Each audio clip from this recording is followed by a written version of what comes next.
Welcome everybody! So we are doing a Guilty Gear replay tonight. So we're doing every Thursday.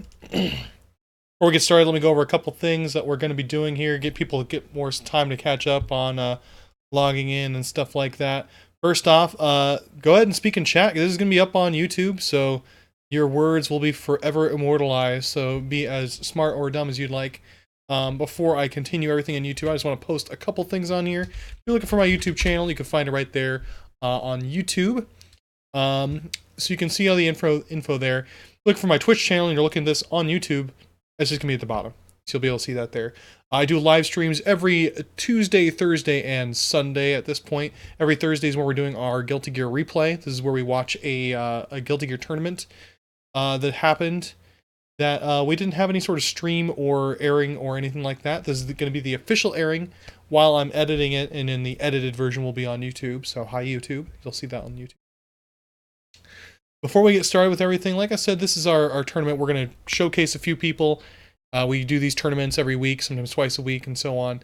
So you'll see more of these going on as well.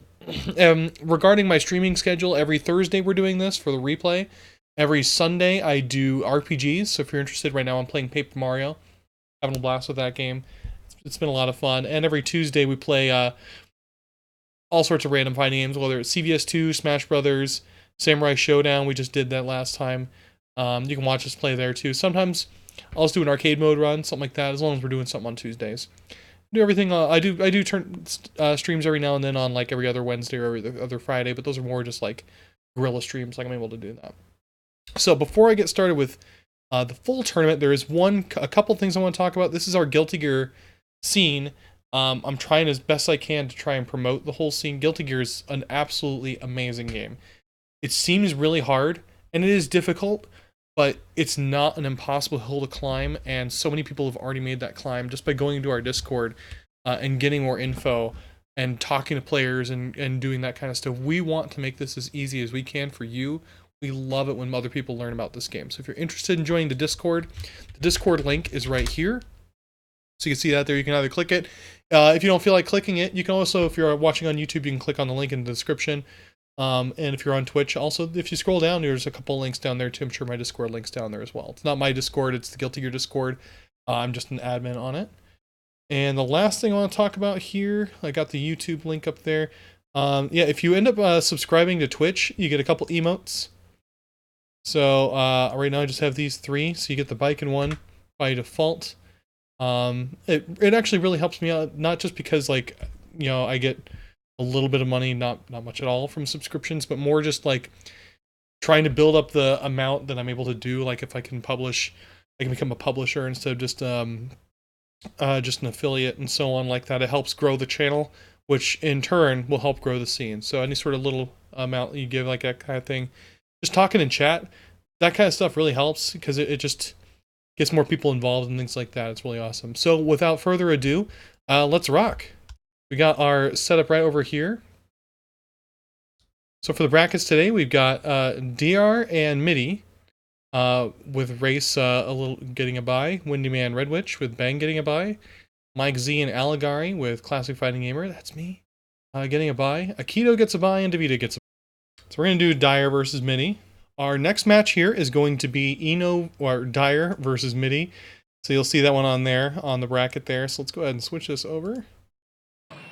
Diar is the Eno player. Diar is a really good Vampire Saber player. Midi's big in the Skullgirl scene. But his Kai has been improving a lot lately.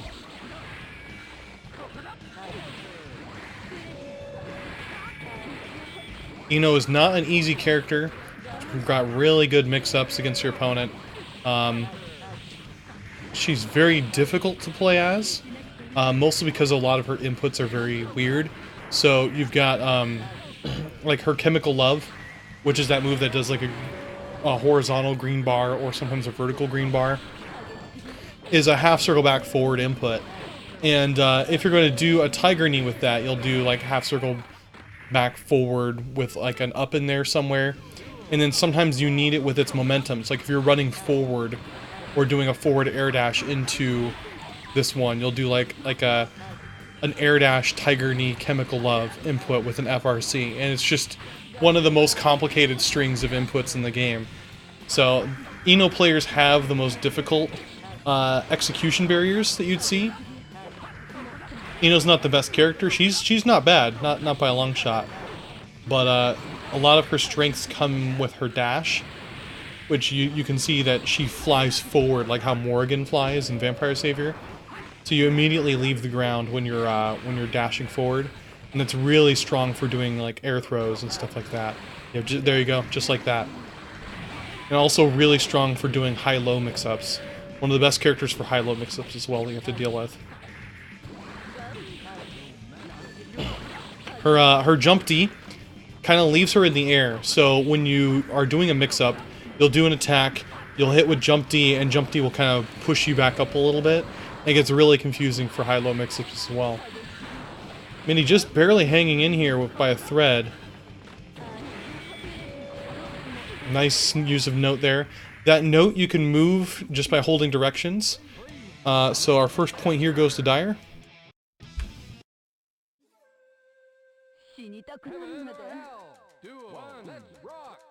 So we had a really strong Eno player here in SoCal. He's still around. He's on the Discord. He's one of the mods in the Discord, but he's just so busy with work that he can't really do much at the moment. So once his crunch time is done with work, he's probably going to start getting back into it. But he's been busy for like a year or so now. That's Slash Gordon. He got top 8 in Evo last year. Really good accomplishment. We had 67 people at Evo.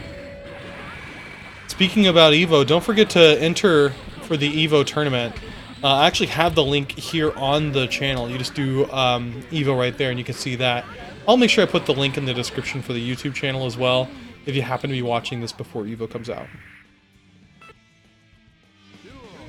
And Diar has one last round here to win. Going for some pokes.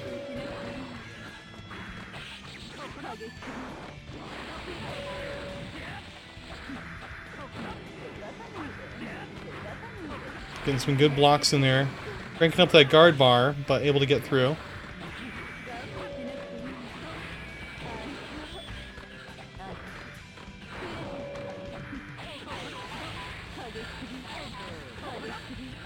Oh, not quite able to get out of the corner there.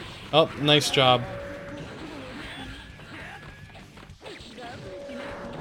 Good chemical love there. I feel like I don't see Ride the Lightning that often when I'm playing Ky players.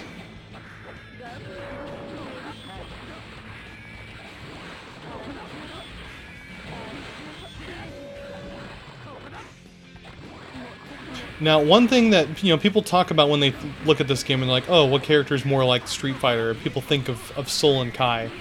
Well, Ky has a lot of weird like spatial moves, like things that put in place something on the air where you can't go and move so far. He's got air fireballs. He's got the starfish like that. Like all sorts of stuff that he's got in there that is very different than what. Pardon me. Very different than what you would see with like a Street Fighter type of character. 4 seconds left on the clock and Diar ends up taking it, so let's go ahead and update the brackets here.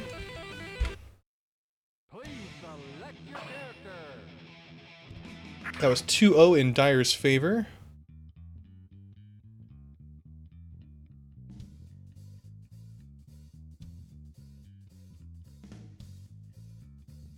And let's see who we've got next going on here. I'm just going to go ahead and update Akito.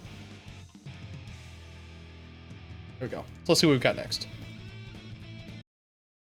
Alright, so now we got Mike Z versus Aligari. So we're going to have this match right here, and we're going to go ahead and get started with this. Mike Z has been very busy in our scene lately. He hasn't been around too often, so a lot of other players have been getting better at getting this kind of stuff, and Mike Z's ready to come back and give us a good pounding that we deserve. I think he's just able to make this, and he's going to go back to missing a little bit. Interesting guess. Mike Z has been... He's been kind of... People have been saying in Discord and chat when they're like watching his fights, he's been falling a lot more for jumps, but you see that a lot more now where he just goes for those guesses of of going for high grabs. And it hasn't been working out for him, but I think if more people started paying attention and actually tried to beat him based on his own patterns, it's something that he would be beating you for, because that's actually like, he sees what his weakness is and he's trying to beat it, but you're not seeing his weakness, you know? Good air throw. Good first win there by Aligari.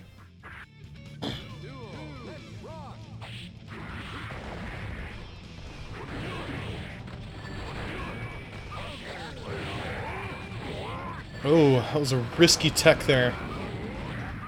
Aligari getting pretty lucky with the distance on that.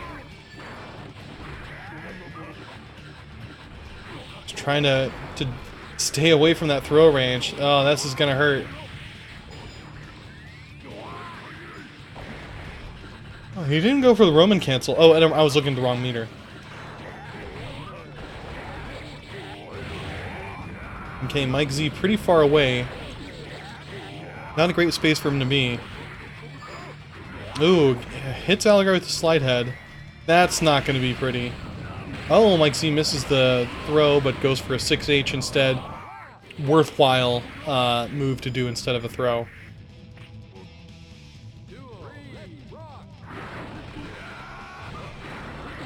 Aligari cancels and jumps just in time for that slide head so he doesn't get hit by it. Oh, not a great burst. Punished a little bit by Mike, but could have been punished a lot further, I think. Man, a nice 6H right on Aligari's face. It's not going to be good for him. Interesting gun flame. Wasn't able to put him towards the corner. It looked like that was kind of a variable, you know, what side is going to be on. You're not really too sure.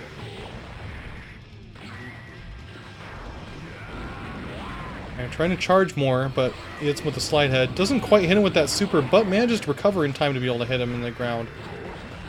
Yeah, good jump there by Aligari, because that would have been a throw. Or, you know, I mean, Mike didn't do a throw, but that was totally a throw setup that he was doing there. He's going to kill Aligari here. 1 point for Mike Z.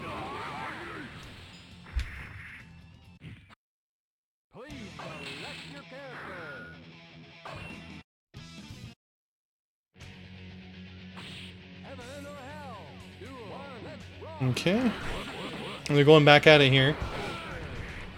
Aligari going for a bunch of jump punches. Oof. He went for the air tack. And you gotta be really careful with those air tacks. Wasn't able to backdash the slide head. That is definitely something you need to practice against Potemkin. When you wake up and he does slide head, you need to be able to time your backdash to avoid it, because that's probably the only way you could avoid it. And that's a point there for Mike. Pretty quick kill. It's with a Mega Fist. And gets thrown. This is not good for Aligari. Stuck in the corner. Oh no. Aligari did so well the first round. Like, he was actually hitting with some really good stuff. This is it, man. It feels sick just watching it. It's so dirty. Mike wins against Aligari 2-0. Let's go ahead and update these brackets here. Perfect. Oh, man. So Mike Z ends up winning against Aligari 2-0. Let's see who we got going up next here. Okay, so if we look at our last match, we had Windyman versus Red Witch. That one was off stream. Windyman ended up winning that one 2-0. We'll update that here. So our next match is going to be Bang versus Windyman. Alright, so Windyman's going to be on the left, Bang's going to be on the right. Bang's our resident Zappa player here in SoCal. Picked him not too long ago, so he's got a lot of, you know, work cut out for him, but he's been learning very quickly, doing a lot of really dirty Zappa stuff. Windyman, like I said before, is a CVS 2 player. He shows up a lot for my my personal meetups and stuff like that we've got over here. Going for a 3K. You know, Main's 3K, it often pushes back a lot when you block it, so it's only really good to punish if you know what to do to punish it. So it's something you gotta test too. And for an overhead kiss, that overhead kiss is it's the same animation as May's run, but if it touches you, it has invincibility on the way there, and also it'll do a command grab, and you can do a whole combo after the command grab. So it's kind of difficult to distinguish if it's an overhead kiss or if she's running over to attack you. I think the best bet is generally if you see her running at you and she hasn't done anything yet, it's probably going to be an overhead kiss. There is a sound difference, a very minuscule one you can listen to, but it's not really too usable in tournament because oftentimes you're in a noisy place. Zappa keeps getting the sword. Sword is such a strong move, and a lot of people have no clue how to deal with sword. Ooh, good backdash. Oh, I was surprised you can go for a throw there. Maybe it blocks the cross-up, but gets hit by 6H there.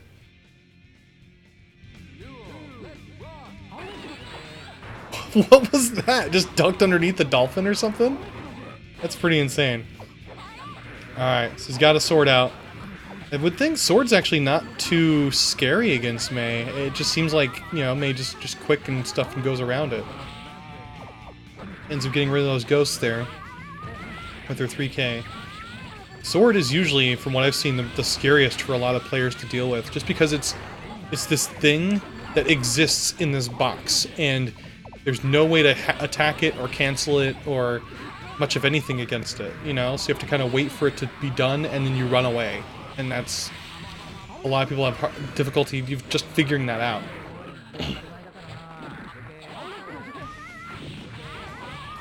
Okay, he's got ghosts.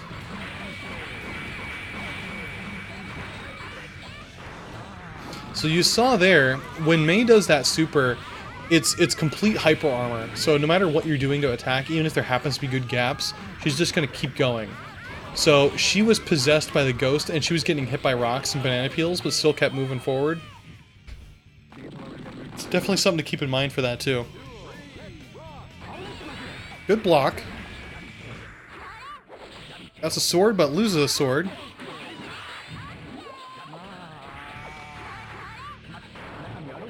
Oh, what's going on? I got a pretty dry mouth today, so you're going to see me drinking a lot. Okay, loses his sword, but gets another one. Zappa kind of has a random tick where he'll get a new summon just on wake up. And then you can also summon a summon. And you'll also get a random summon, no summon, where you do a summon and nothing happens. So, things to think about. He can do a summon animation, which is invincible in startup. And then you can Roman cancel into another summon animation and hit them OTG, and it'll still end up doing full damage. Zappa's got some pretty weird stuff, but very cool character. We got a Rao incoming. That's gonna be death. Rao is very scary. So powerful of a character. So again, we got Bang here getting the first point. Those backdashes. Zappa's got a very powerful, fast backdash. Most of the time when you backdash in this game, you lose... you don't lose meter, but you lose tension pulse. And you also get a potential negative penalty after too many of them. Zappa seems to be not as penalized during his backdash as most other characters are. He's got a dog here. Get some good dog combos going. Oh, gets a burst. Not quite.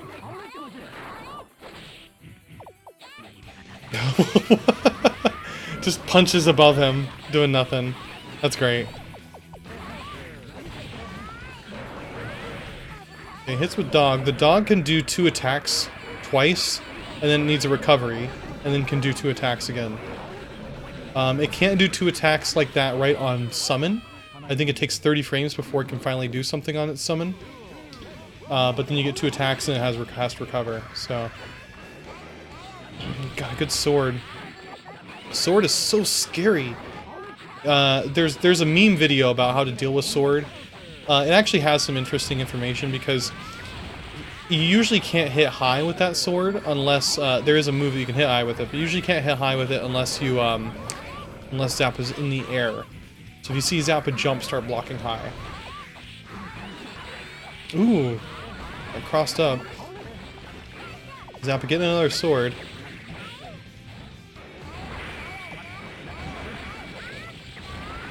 The trick with Zappa is you have these 3 summons, but you need to treat them all like they're the one you want.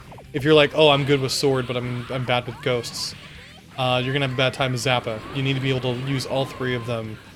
Like, each of them is the one that you'd want to use. And then there's Rao. This could be anybody's game at this point. There we go. Man, that invincible startup summon. That's really good. So Ben gets a second point here, ends up beating Windyman. Let's update these brackets. So as you'll see here, we have Bang versus Windyman. Bang ended up winning 2-0. Now let's see what we've got going on next here. Our first next match here is going to be Reis versus Diar.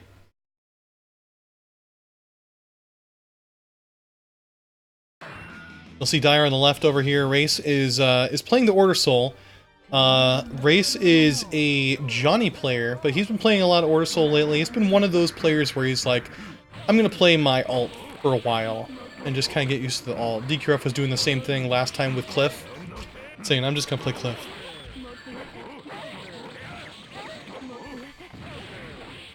To be fair, Reis is one of our top players. If he was playing Johnny, he'd be winning for sure. This kind of gives everybody more of a chance.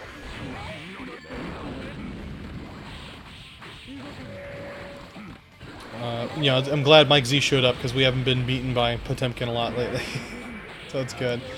Both of them had some meter. Reis ended up using one of them with a Roman cancel right there. Diar has full meter, locking Reis in the corner here. Reis just kind of sitting there, maybe getting ready for the DP or something like that. But Diar has full meter now. Uses one on a dead angle. Good blocking there by Diar. And that may be it. Oh, just finally taps him at just the last moment there.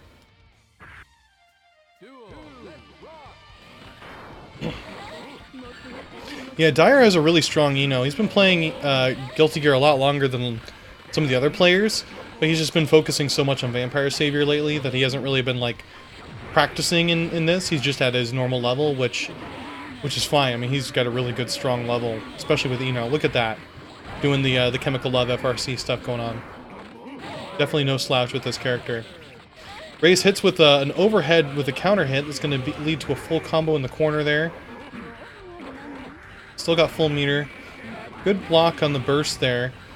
Definitely one of Reis' specialties is knowing how to react to burst when he needs to.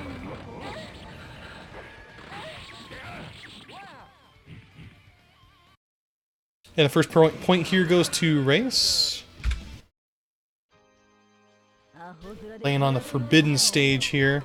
This is one of the stages that does crash, but just barely crashes. So it's incredibly rare for this stage to crash. Some people don't even believe that it does crash, because they haven't seen it. But it is one of the ones that crashes. Okay, Reis gets out of the corner with a DP. Wow, I don't think I've even seen how Eno got hit that much, but Eno's almost dead now at this point.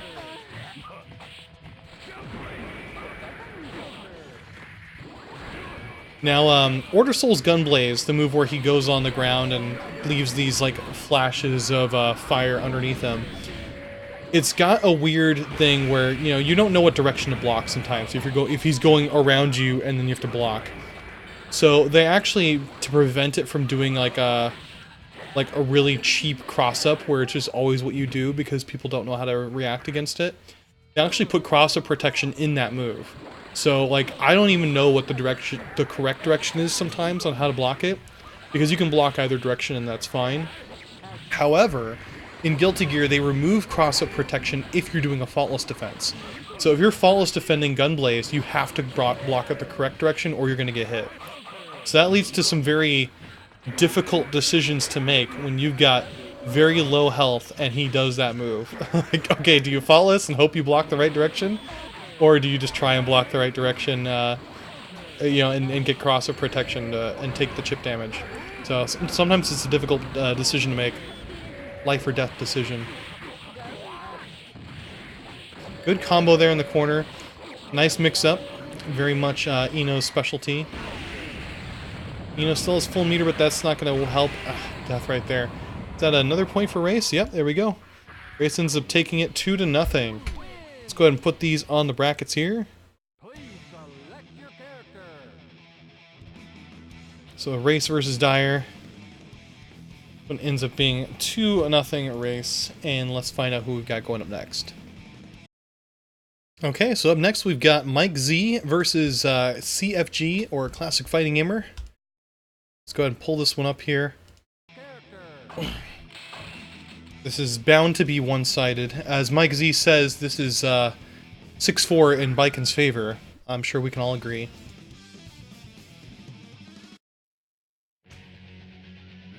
Mike picking his Hulk color here.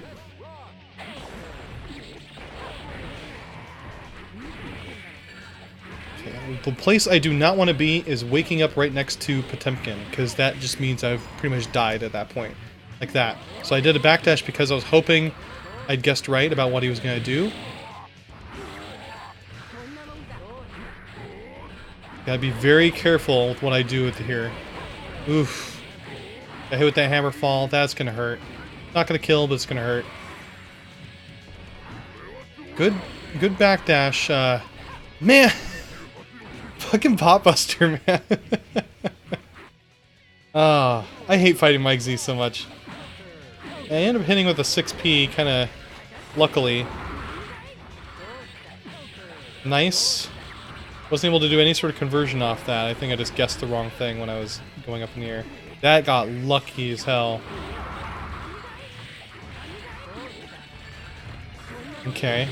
Trying to keep Mike in the corner. That's more important than doing any sort of conversions off this stuff. Okay. Look at him there. I can die at any point, so I gotta be very careful.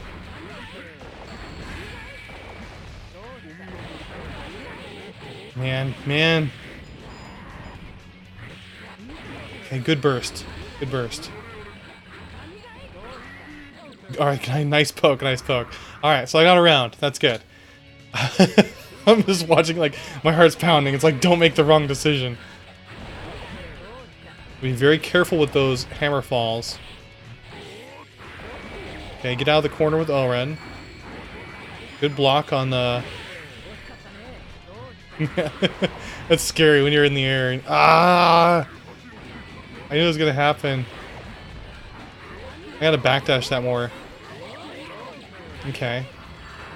Just trying to get that distance between him and me. This is gonna be death. No, he knew I was gonna super on wake up and I didn't even know. Should have known. 1 point goes to Mike. That was a very dumb super wake up. Very dumb. I don't know what I was thinking. So far, I think every round start I have done 6P. I think mostly because I kind of know his round starts, and that's probably going to beat most of them. Biken's 2D beats a lot of his moves on round start as well. I think I should have switched to that one. Man. When you're stuck in the corner against Potemkin, it's just scary. Yeah, I knew he was going to do that. Good Baku. That was me trying to 6P, I bet, because I was pressing the wrong direction. 6P would have been really good here.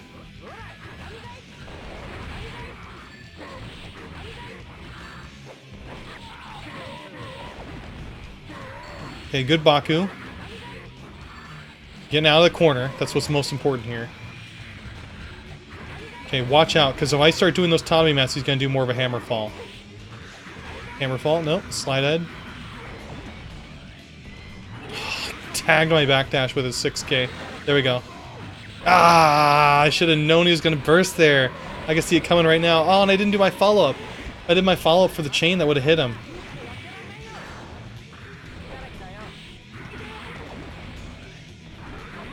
So back there, I'd end up doing Oren a lot more because I had meter. That's going to be it. I know I lost, but I feel like, you know, there were some good decisions I was making there, and I was kind of trying to keep my distance and stuff like that. Me rewatching these videos is what's going to help me get more better, even more grammatically better at this kind of stuff here. So let's go ahead and take a break from this, see exactly where we got on our brackets here. We had Mike Z versus CFG. Let's go ahead and update this. We got Mike Z winning 2-0. And let's see who we've got going up next. Alright, so up next we're going to have Windyman versus Aligari. So you'll see this down here. We're in the loser's side. I'm just going to go ahead and give Diar his bye.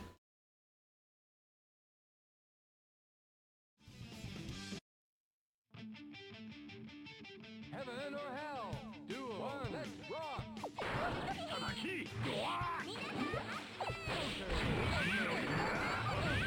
Alright, so Aligari getting his meter.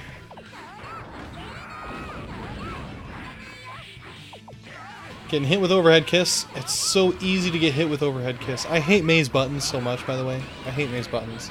So difficult.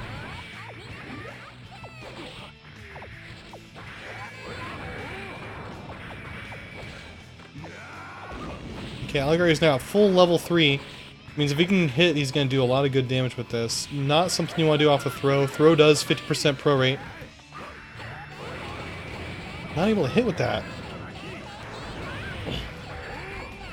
Practically a waste of meter. He was able to do the level 2 version of his Dragon Punch.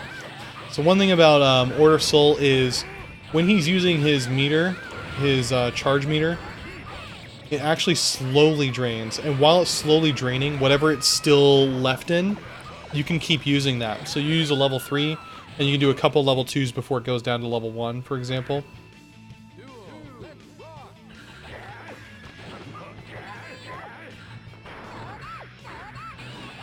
Okay, Aligari getting hit with the first one there, Dolphin.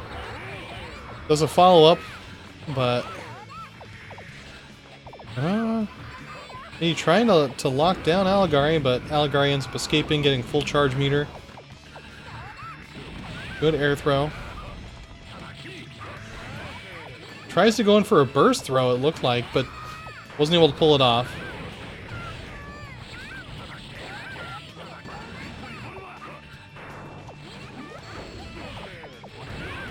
Good DP.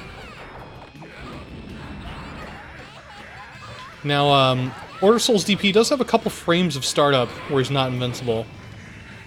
Just something to keep that in mind.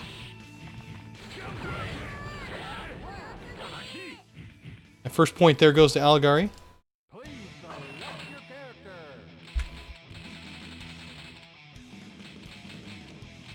Thank you for picking a different song. It actually helps out when you guys play this game and you choose songs, so we don't get Order Soul's Holy Orders question mark, or I mean Robo-Ky's Holy Orders question mark, or Robo-Ky's Under Construction. Pretty much anything Robo-Ky.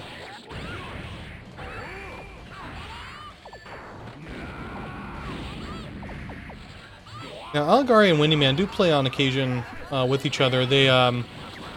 They were over at my apartment the night before, actually, for our Guilty Gear casuals that we were having. Okay. Stuck in the corner. No, nice 3K, just 2K. Oh, that's dirty. That's dirty, just 6K in the whole way through. Or 6H the whole way through. Good 3K there. This is gonna hurt.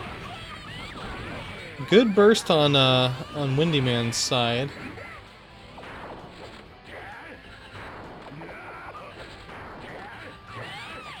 Those dolphin loops are something you kind of want to watch for, because she charges the dolphin and just lets go of the dolphin when she feels like pressing a button. And the dolphins always go out the direction that's going to face you. So they're going to go out to the right now. If he goes over to the other side of the loop, it'll go out to the left.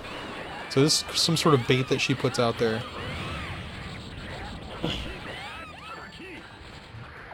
Windyman, or Aligari, just about here to get one tiny poke, and he'll end up winning this round here. Here we go. Okay, match point here for Aligari.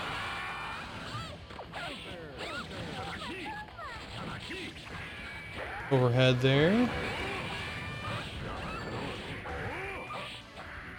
It's an overhead, but wasn't able to confirm anything off of it because it wasn't a counter hit.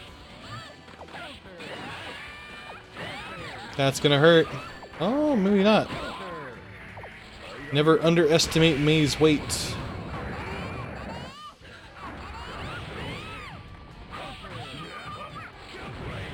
Order Soul's 6K is one of his moves that is unthrowable, so he'll do that right in your face to kind of bait for a throw, and then just end up kicking you, and you can do a combo off that. So we got another point here for Aligari, and Aligari ends up taking the game and the match here against Windyman. Let's go ahead and update our brackets, see what they look like. Aligari versus Windyman. That is going to be 2-0 Aligari.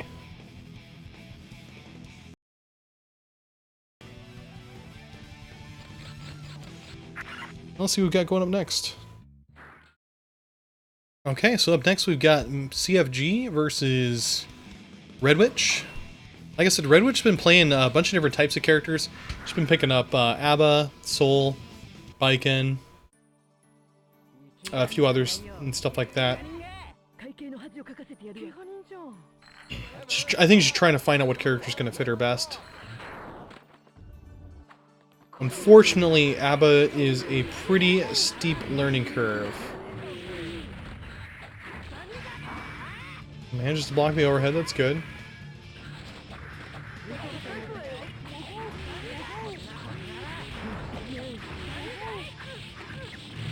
Okay. Baiken putting on the pressure, trying to make sure she doesn't go to Maroha mode, but she ends up doing it. In Maroha mode against Abba, if you end up... Even though I FRC'd, I wasn't able to block after that. Danzai. Able to Danzai just the... or able to do Oren just the right time to hit the counter hit for that. I saw her jump, so I tagged it. That is such a good round start opener, the 6H. Because it can bounce people. And you see, like, a character like Dizzy do an air backdash, air forward dash, and you hit him with 6H, they could just, like, Dizzy him right away. That is gonna hurt, but Abba has a burst. Good Zakuro. Ooh! Pretty good damage there for that low of health. Slightly too far away for me to do even more conversion off of that.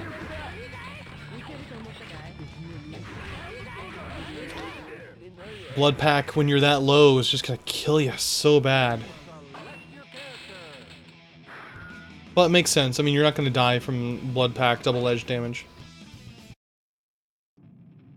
I remember when Abba came out. I think it was in Isekai, Guilty Gear Isekai. And I was reading in the instruction manual. It said it didn't call it Maroha mode. It called it double-edged mode or something like that. Because you take damage when they take damage, or you know, when you deal damage, you take damage as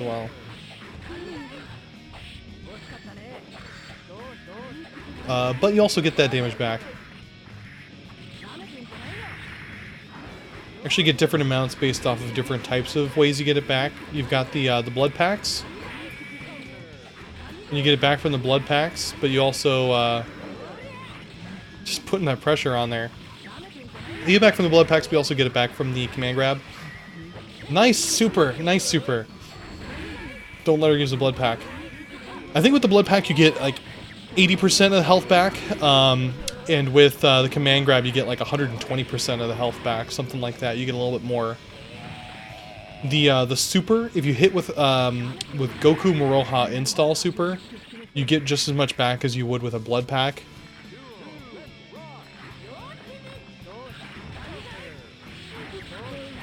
That's true, you're not going to get much done without transforming, of course. You have to transform with Abba, otherwise you're pretty much the worst character in the game. But once you're transformed, you're pretty much the best character in the game. So you do have to know when to juggle back and forth, because it's difficult to do without it. I mean, you want to be in your best mode. You also don't want to die from just taking too much damage.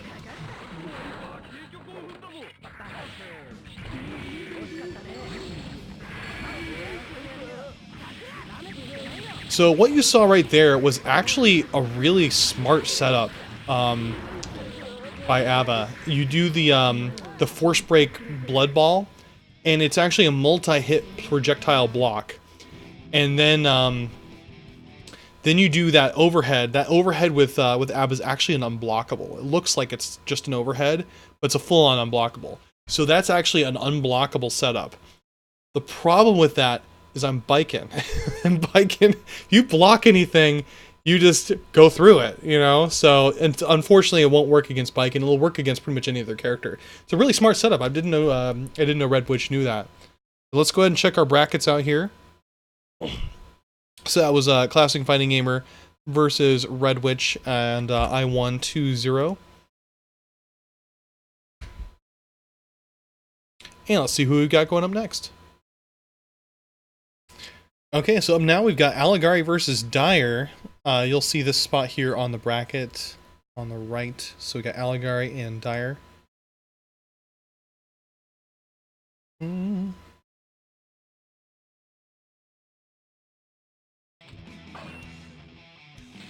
I'll see how this goes.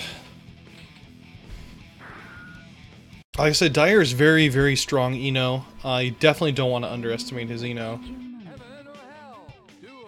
Eno's very difficult to pull off, but he's able to do it because Diar is a fiend when it comes to, like, if you watch him play Vampire Savior, it's like, man, he's really good with his Lilith.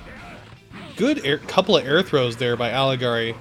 You know, Order Soul seems to have like this perfect throw arc to air throw other people, because usually with the throw arc in the air throw arc in the game, you kind of want them to be above you and you're throwing them from here, and that's kind of a good position. And Order Soul has like a smaller throw or jump arc, so he's in the perfect range to throw them in the air.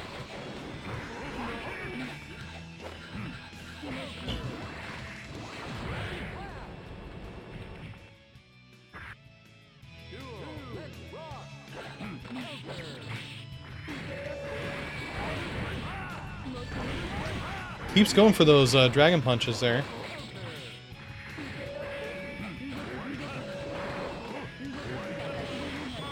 Gets hit with the stroke the big tree.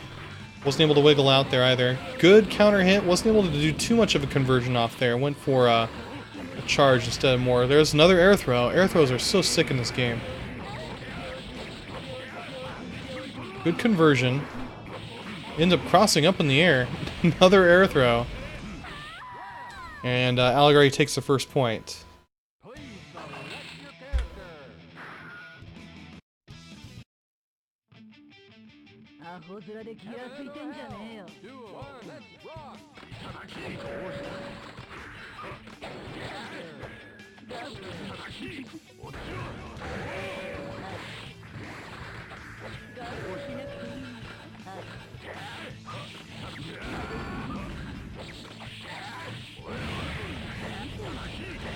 Okay, get some good combos in the conversion there on the side.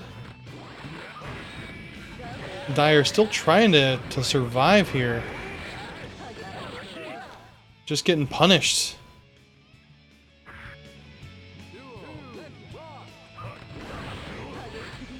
Nice rocket for there. So one thing we noticed recently, I think in our last stream, and you might notice this too, if you're watching this background, that elf girl in the back, when she turns her head to drop an apple, her eyes glow red. It's like, what the hell is that? What's going on? Let's see if they can go back into it and you can see it. But yeah, her eyes glow red when she's putting an apple away.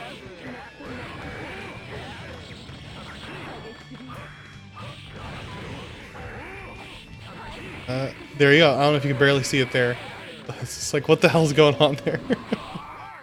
Anyway, back to this match. We got Diar ended up taking a round from the clutches of defeat. Now you're gonna not see it. Just keep looking for it now too. Another good, solid air throw there by Aligari.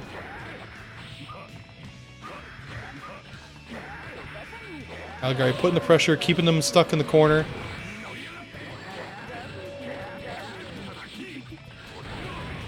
Nice DP.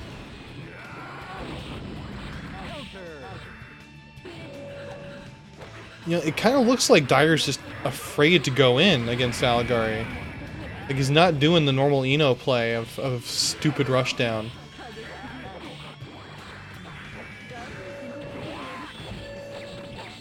Okay, Aligari's got Diar in the corner. This looks like it might just be about it. Oh, good comeback so far. Got good meter. Oh, good. Perfect burst. Can't get hit. Ooh, man. Good dead angle. Stuck in the corner, not a good position. There we go. Could have maybe done that air super. Not sure how well that would have helped, but was it worth? It's tough to do on reaction like that. Aligari gets point number 2. Let's go ahead and update the brackets here. So that was so this actually was our first top 8 match. Didn't mention that, it was kind of unceremonious for that. We had Davida and Akito. I don't know if they've done their match yet or not, because Davida was pretty tied with Vampire Savior. So I don't know if we even have that one on recording or what was going on with that, but I'll update that when we get there. So this might be a little bit piecemeal instead of your normal top 8, but that was Aligari versus Diar, and Aligari ended up winning 2-0. So let's see what we've got going up next here. Okay, so up next we're going to have Reis versus Bang. We are in top 8 at this point. I'm not sure what we're going to do with the Davida Akito match. I guess we'll figure it out when we get to that point. I'm sure we'll have either an update with an actual match or it'll have been off stream. We'll get to that in a second here. So our next match is going to be Bang versus Reis.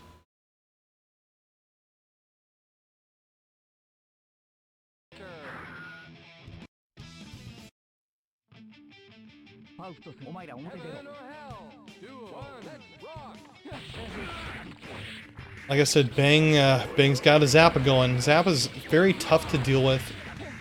Just so foreign and strange. Look at that. Just couldn't get out. Just even Reis doing a bad burst to try and get out of it, but just didn't work. Good use of the curse there with a ghost. And Bang's already at full orbs. And there we go. See if he can use Rao to his fullest. That's going to be death. Man, Rao. So strong. Okay, not a good anti-air there, I guess. Did an invincible summon. Got one curse off on Reis. Those are not fun to deal with. You're going to see rocks and banana peels and flower pots.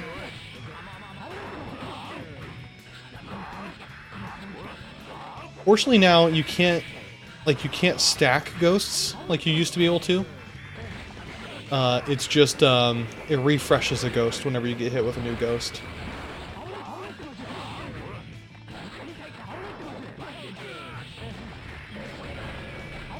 Alright, he's got him sandwiched with a dog. Not a good position for Reis to be in. Man, just getting out of the dog setup.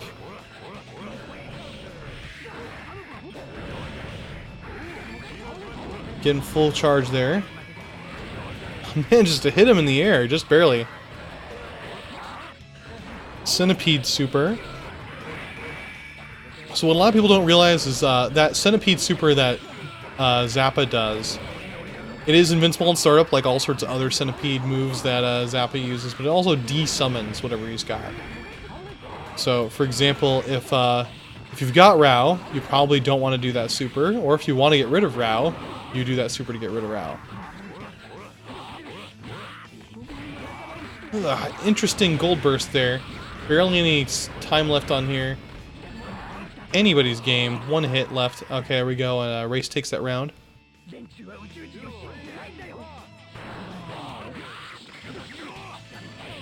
Okay, got a good sword. Oh, man, just gets hit with that jump punch is so cool. That Hoarder Soul does. Just a perfect arc. Just bam, you know? Gun Flame into Dizzy. And Reis takes the first point there.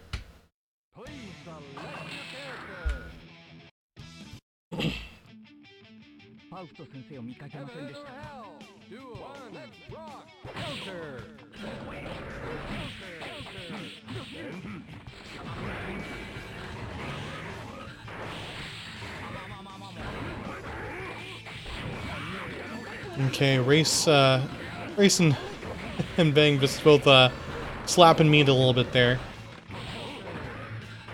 There we go. Reis ends up getting a ghost summon. With some quick punches. Gets him stuck with a curse. Keeps zoning around.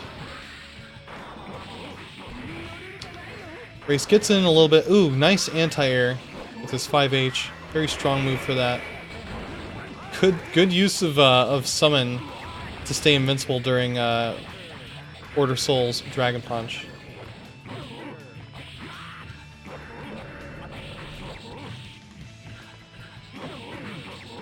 Bang stuck in the corner, not able to get out and do much. There we go. Solid Row.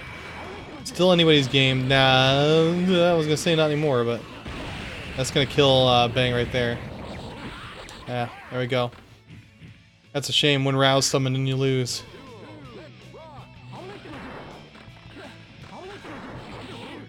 Okay, he's got a sword.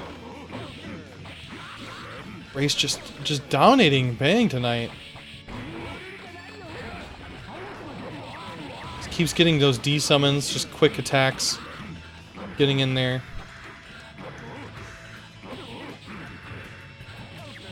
Nice hit with the sword. Just hit with another 2D. I've seen 2D used a lot against Bang Zappa right now. I don't know if it's particularly good against Zappa or if it's something Bang's kind of fallen for. But that 2D that Reis is doing is really useful. Very good move. You slide underneath a lot of stuff. It's good against Baiken too. You slide underneath Baiken Sakura.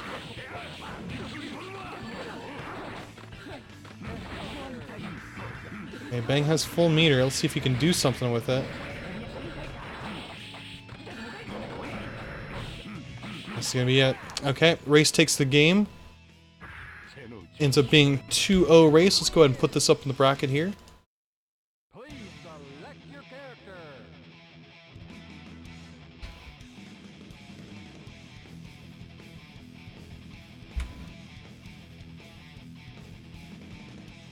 And we'll see who we've got next. Okay, so I'm just going to update the bracket on here. We've got Akito versus Davida. Akito ended up winning. I'm not sure if we have the video footage for that. Things kind of got scrambled with the way people were doing casuals on the setup. Me recording the casuals. But the next match is going to be Mike Z versus Akito. Akito ended up beating Davida 2-0. Let's go back on the bracket setup here. Just going to change the names. We'll get things all set up.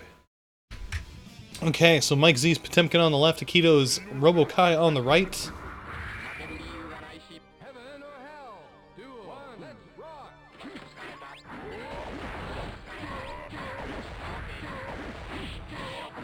Just barely out of range to get thrown with that pot buster. Akito, I think, looked like he knew it.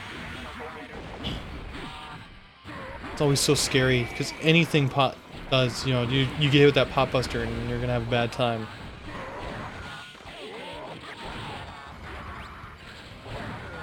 Okay, Akito getting in there. Ooh, nice jump against that pot buster there.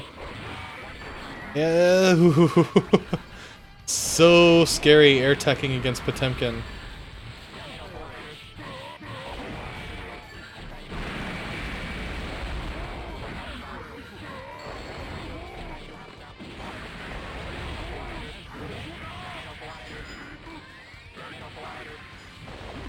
Almost gonna be it for Akito. Mike Z just has to do one quick tap and he's dead. Nice jump by Akito. That could have been a pot buster easy. Pot buster, yep. Man. Good call there. Mike Z ended up winning the first round here. Nice block on the overhead. You have just a slight gap in your attack string, your block string, and he's going to take advantage of that. Look at that pot buster. It's so dirty.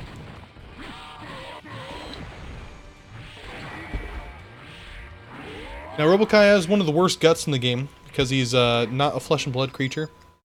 I think that's how it works. There we go, getting a good stage finally.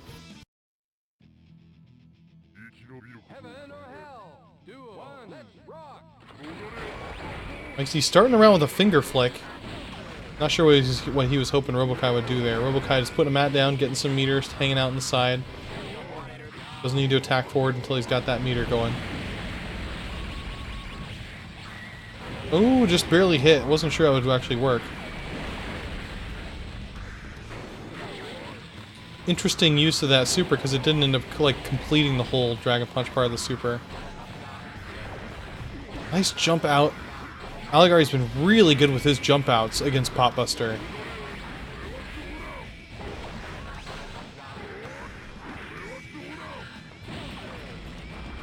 That move's so strong. Knocked Pot all the way over to the corner.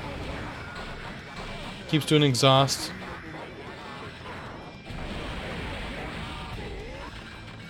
There we go. One round for Aligari. Good use of keeping the meter and staying far away. Doing some good zoning that you'd need to do against Potemkin.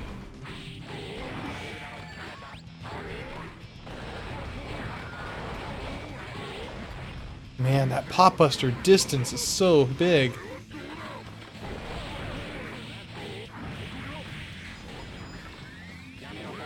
Okay. Almost a quick death here for Akito. He was able to do a pretty good backdash against that slide head. Ah! Akito's like, oh, he's gonna Potbuster here. So Mike ends up jumping and doing the aerial Potbuster. Good job.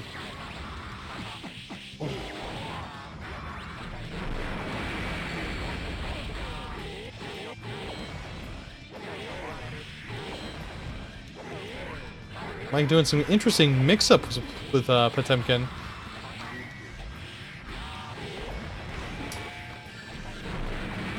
Didn't go for a Potbuster. I guess he was too far away.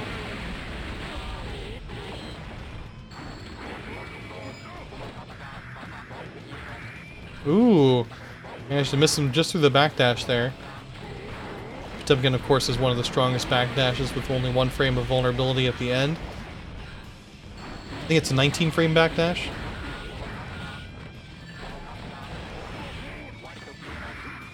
Potemkin and Justice have really strong backdashes. So does Zappa. Zappa's got a great backdash, but it works in a very different way. Alright, a point there goes for Akito.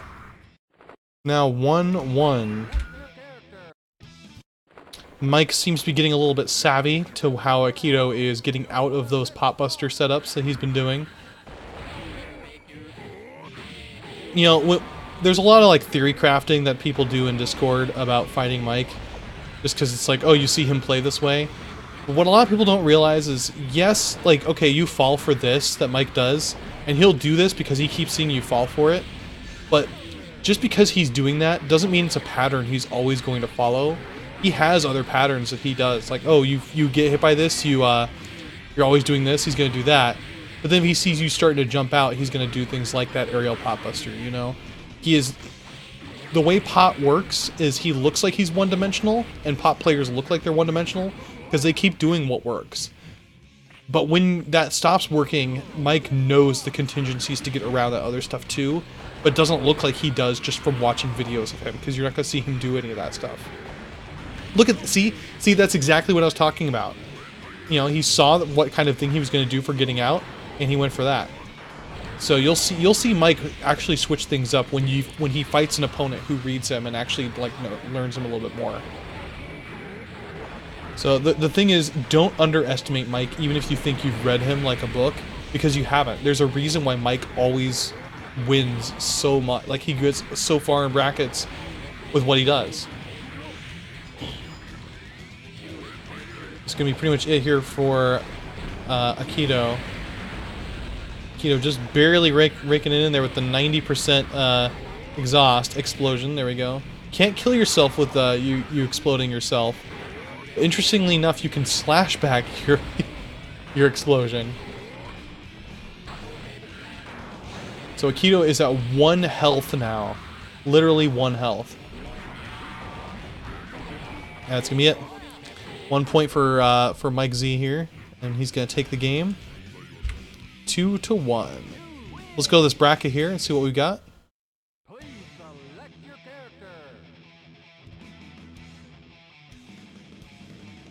So Mike ended up beating Akito 2-1. Great. Let's see who we got next. See if maybe these matches. We'll see what's going on with those. Might have to fill one of those in. Okay, so up next we're gonna have Akito versus Aligari.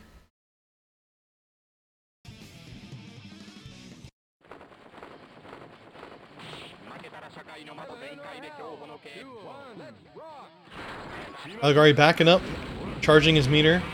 Akito doing pretty much the same thing, but wasn't able to get any sort of meter off of it. Aligari really good at timing his charge to exactly that level 3 position.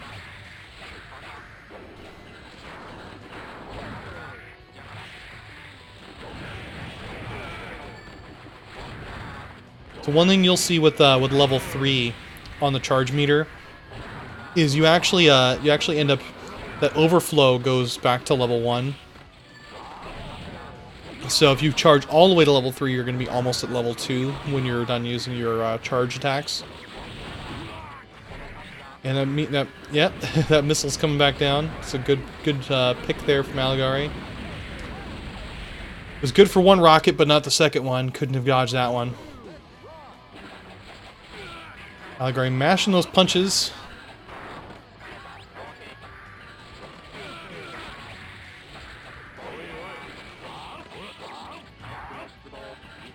Good air throw by Akito. Akito does have full meter. Interesting whatever he did there. He had force break copter and landed. I don't know how that helped him at all. Nice missile into another one.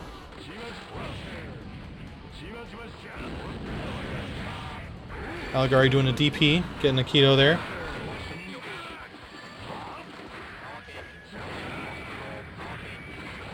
Trying to keep Akito in the corner there. Good air throw, getting him around there. Able to do a force break on, or FRC on his charge cancel. Nice hit. You know, you gotta know what level your Order Soul is and what his bonuses are for those special moves during those levels. Because you saw there, Akito was gonna try and punch the DP, but didn't realize that he was doing the level 2 follow-up after that. So if you don't know that, you're gonna get hit by it. First point here goes to Akito. I know I get hit by a lot of that stuff because I don't think it's like a level 3 or a level 2 or something like that. Aligari running in first to begin with here. Trying to really put the pressure on, switch things back to being a little bit more aggressive with his Order Soul. And not a good position to be. Akito has full health. Sorry, full meter, not full health. Interesting combo. Going in for an air throw too. Nice Roman cancel to get out of that. Make sure the Dragon Punch is safe. And an air DP seals the deal there.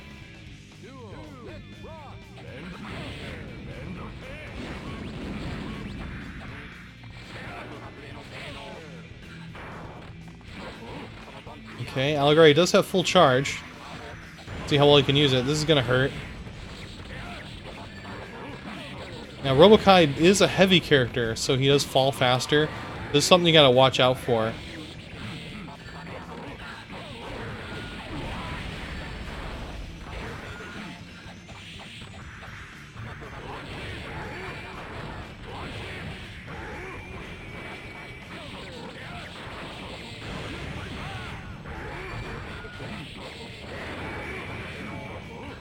Keeping Akito in the corner there. Just needs one tap and he's done. That's going to be it. 1 point there for Aligari.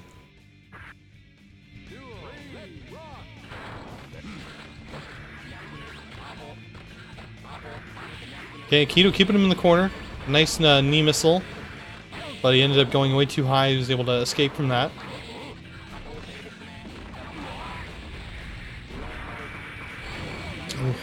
He went for that. I don't know what that setup's supposed to be, where he does the helicopter FRC and then just lands.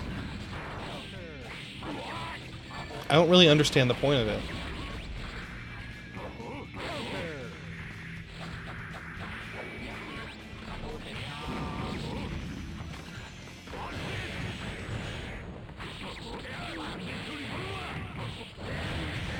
Getting some good solid hits here. Doing some good damage against Robo-Ky. Oh, went right over him with the horsey.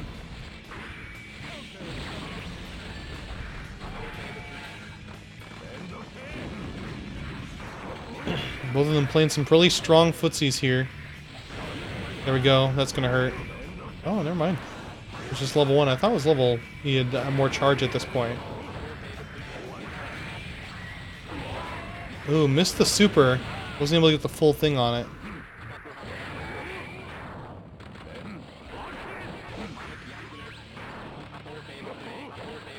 Man, it's anybody's game. They just need one quick tap on each other. Ah. Gonna be it. Akito ends up taking it 2-0.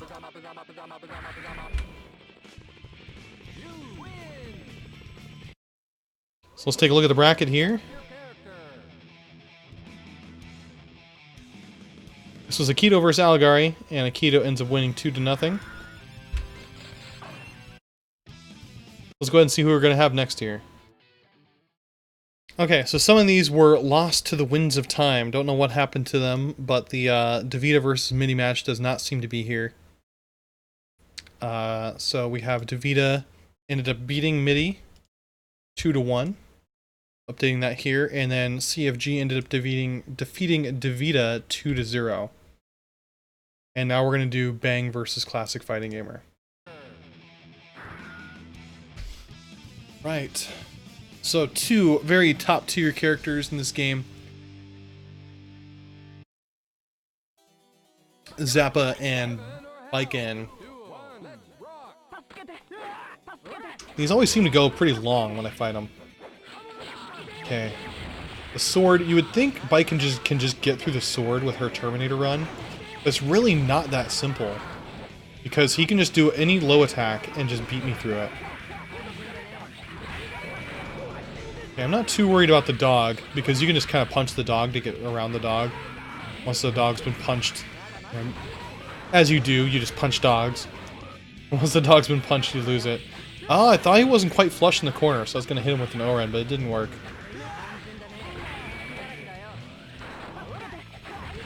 Oh, good grab there.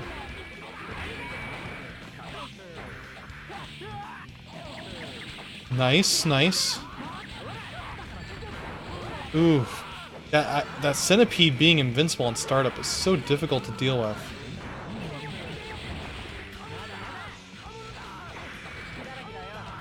Yeah, probably sword is one of my biggest weaknesses against Zappa. I have such a hard time figuring out sword. I guess the key is just kind of move slow, right? Just walk and deal with it there. But, you know, a big part of me watching these tournaments is also watching myself and seeing any sort of mistakes I made. I can learn from those too.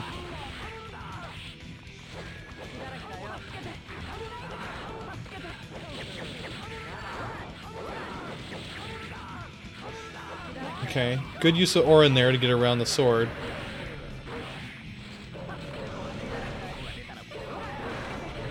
Okay, he's gonna lose the dog because he got hit. Ends up bursting. That would have been a good combo for me, but he ended up bursting out of it. Ooh.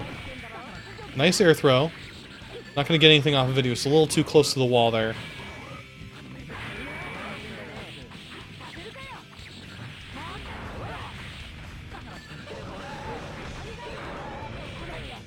Wasn't able to combo off of that just from the way it worked.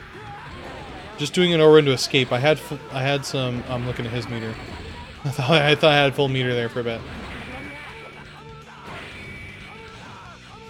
Okay, I've got next to no meter. Be really careful with my faultless defending if I'm trying to go in the air against like sword or something like that. Good tap there. So I get one round.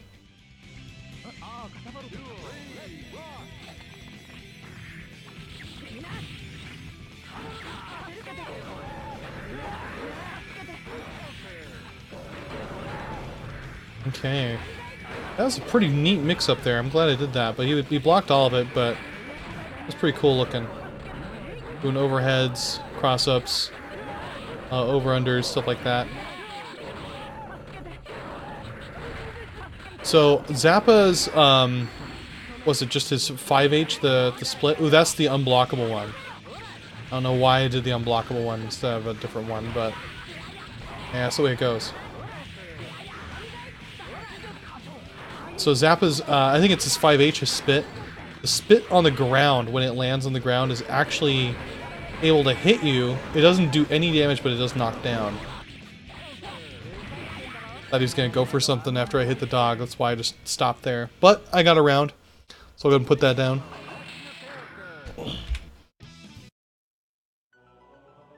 Heaven or hell. Duo. Let's rock. Ooh.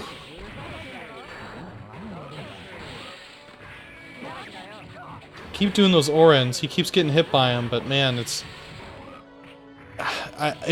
is definitely a thing I'm having a problem dealing with. Not doing Oren. I think it's because I don't get punished enough from it. So when I actually get punished by people, I'm so used to doing it. One of those habits that you get when you play too often and you make a lot of mistakes. I was going for a second loop there. Second loops are not easy to do. Meterless. I've been going for more of those just so I can kind of get used to them. Far S, yeah. There, thank you. Not 5H. The puke button.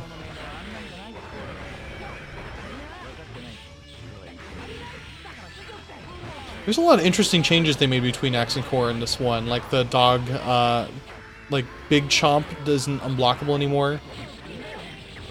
The ghosts don't stack on top of you. I'm not entirely sure why Zappa is that much better than he used to be, but you know, it's a good move, I think. I like Zappa being in there. Zappa's a pretty cool character. He's got some weird stuff going on. And the game needed a few more zoners than what it already had, I think. I don't think Zappa's too oppressive. Not like Testament oppressive. Yeah, I'm not against. I'm not against unblockable moves. There are a lot of them are setups, you know, so you want to make sure you just don't get to the setup of being in the unblockable. And you know, it's weird when you do stuff like that where you get rid of this oppressive thing that a character has, like unblockables, and they end up becoming better. It's like, you know, Zappa now is better than he was in Axe and Core. In Baiken, when she started, or in Axe and Core, her guard cancels were invincible on startup. So like I could do Sakura and not get hit through my Sakura. They got rid of that, but Baiken is now a better character than she was in Axe and Core. Nice setup there, using all your meter just to get everything there.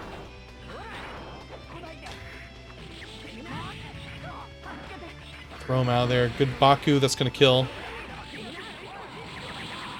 I wasn't entirely sure if it was going to kill, so I went for the unblockable curse after that.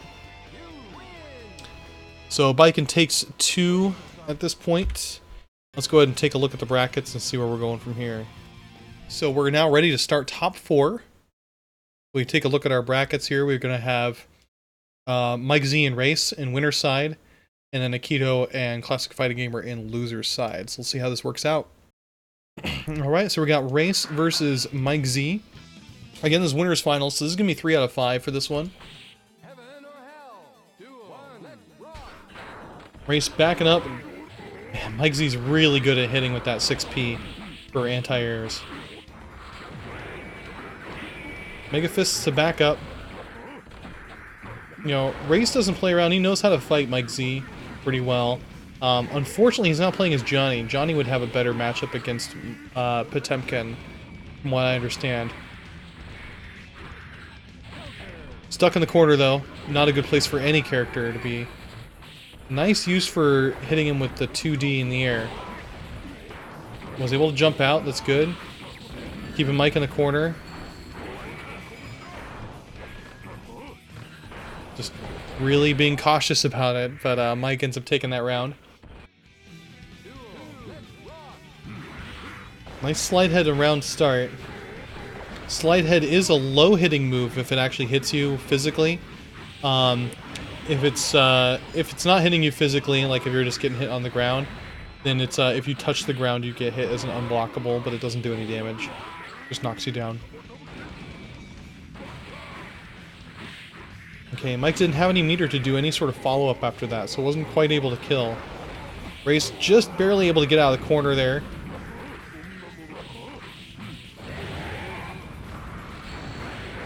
Nice use of blocking there, just to avoid that. It does have super armor. That particular one, that force break, ends up absorbing every hit, essentially.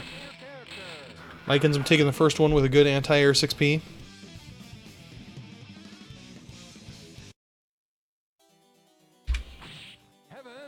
Again, 3 out of 5 for this one.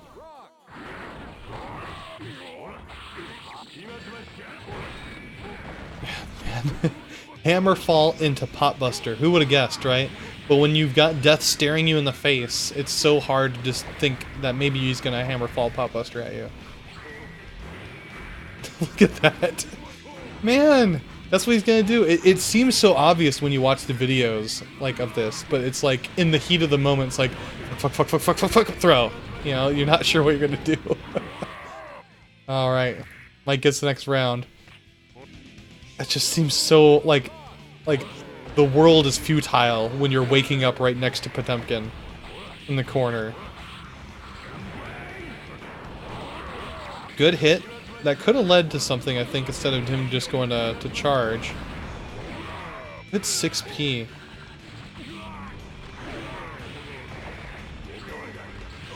Ew, oh, man. Oh, this is so painful to watch. It's so painful to watch.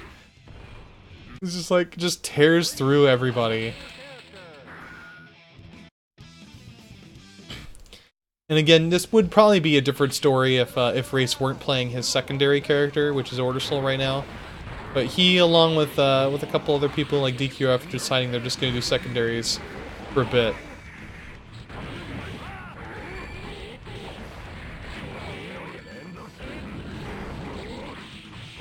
Okay, getting a level 3 rocket is going to be able to do a lot off of this. Going to keep him in the corner, get a good charge for level 2. Not quite able to get charge up to all the way to level 3. Don't want to be in that corner. Be very careful. Watch for Hammerfall Potbuster. Watch for... Oh, nice throw. Watch for, like, just 5p Potbuster, because he does both of those. But anti-air, man.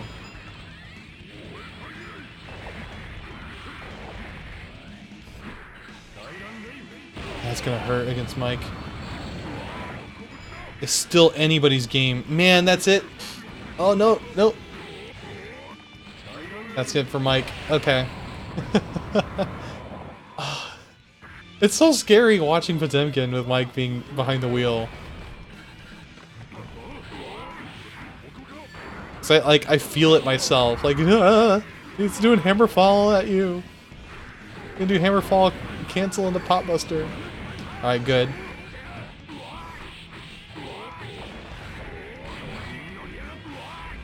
Okay, this is gonna hurt.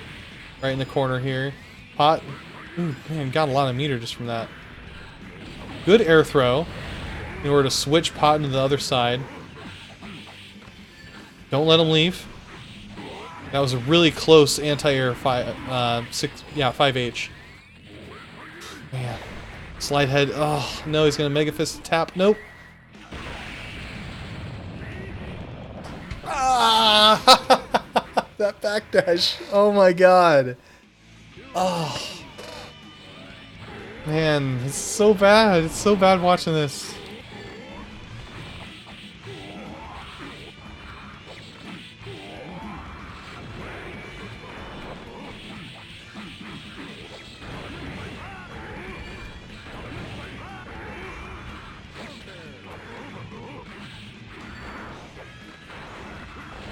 Okay, just Reis just keeping himself alive, doing those footsies, making sure he's in the air enough, doesn't get tapped by certain moves, staying in safer positions. Good Roman cancel.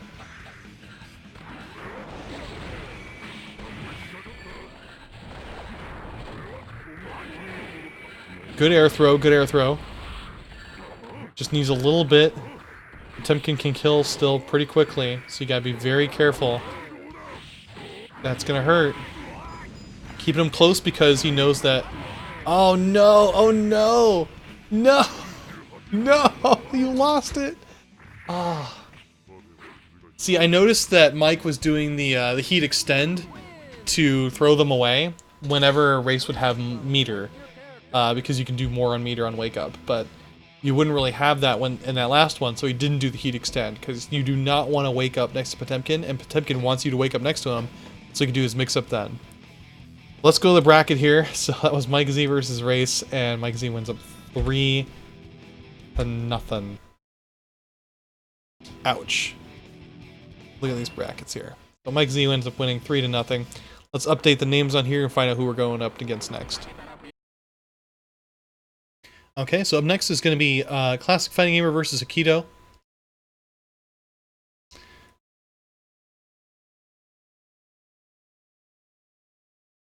This is losers semifinals, the top 4 match, so it is going to be 2 out of 3.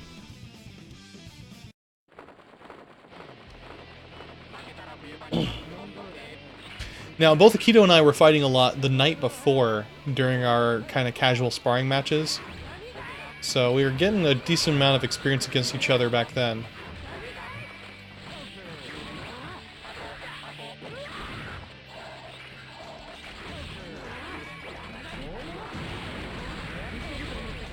I'm just getting locked down in the corner here. That's not good. Resisting the urge to Oren.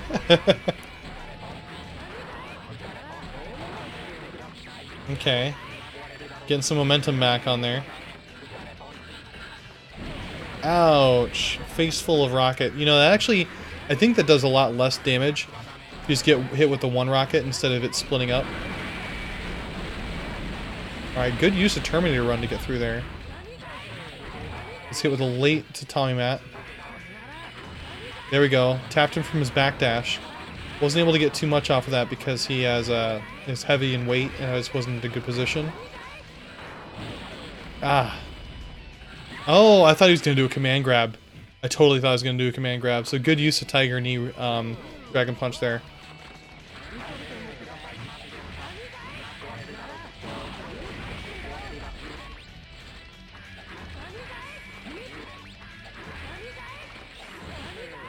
Nice, that's going to be a full combo. Ooh, just messed up the Zakuro at the end there.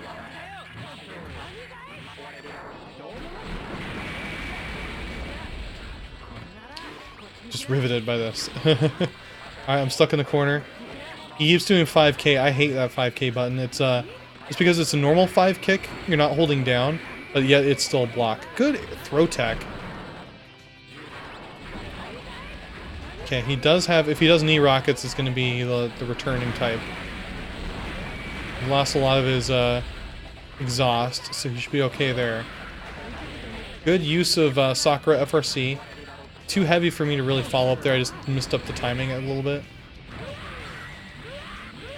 Trying to farm for a throw, but didn't end up working there. Nice Oren to get around that. I think I saw him doing something separate, so that's why I didn't Oren. Last time I resisted the urge to Oren. It's good.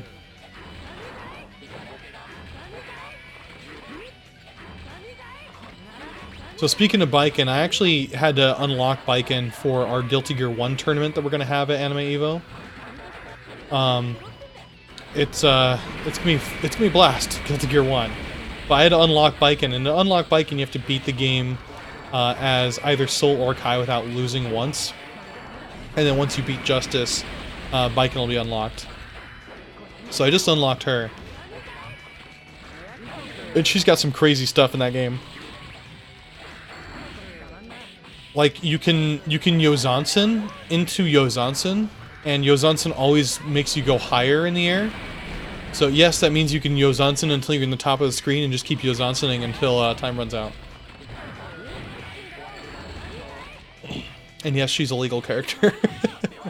You can probably still hit them, because I think there actually is a full-on ceiling. So you can actually hit them with a super jump, but still it's pretty wonky. So I take the first point here.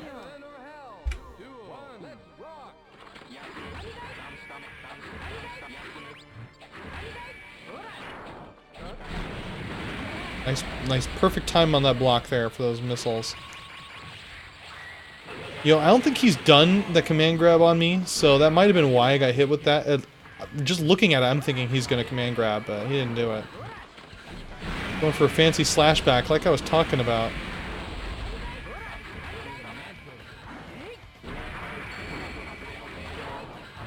Okay, good, able to attack him from there. Ooh.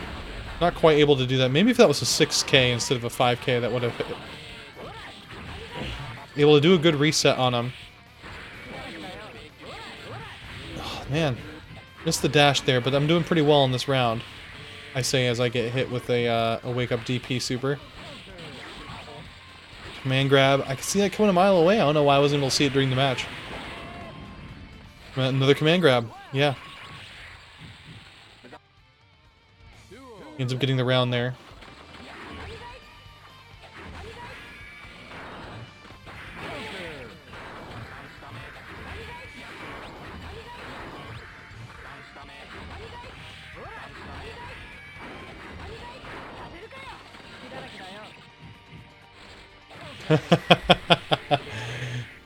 So he knows I set up stuff for like the throw. So like if I get really close to him expecting him to throw me. And that's what I was doing. And if I 6K, then I end up hitting them. But I was expecting him to know that, so I was going to expect him to DP on wake up, which would beat my 6K. So I just ran up and blocked. But he didn't do anything. He ended up just standing there, and then once I did something, that's when he super DP'd. Pretty funny. Nice, nice. Just slightly mistimed that. Oh, this is gonna kill. Nice. One more round in this, and I win. Hit with a missile. Nice throw. Nice throw.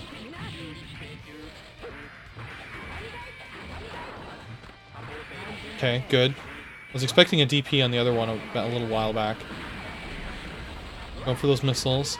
You know, from what I found, the trick with missiles, even if they're the spread missiles, like, jump over one of them with a double jump, and then just stand underneath it for the second one. Because he likes doing... A lot of Robo-Kys like doing two of them at once. And you won't even have to block them. You won't... Like, you just go around it. Man. See two of them.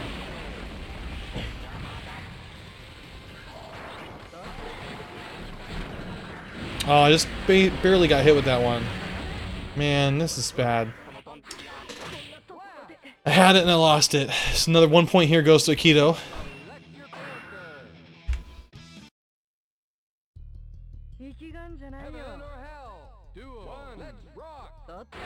Okay, so you can tell I always choose my color based off of how many points I've won.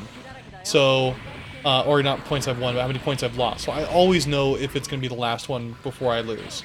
So you see my first game is always going to be the blue Biken, and my last game is always the orange one. If it's 3 out of 5, I'll do the neutral Biken color.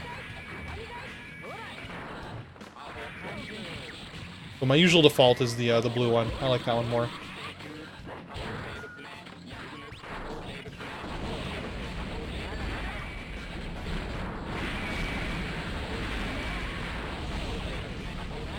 Come on. Come on. Oh. That pisses me off just looking at it. Like, I couldn't tell when the missiles were coming up. And I had very little meter to do a faultless defense, so it's like I'm trying to just only faultless defense before it hits me.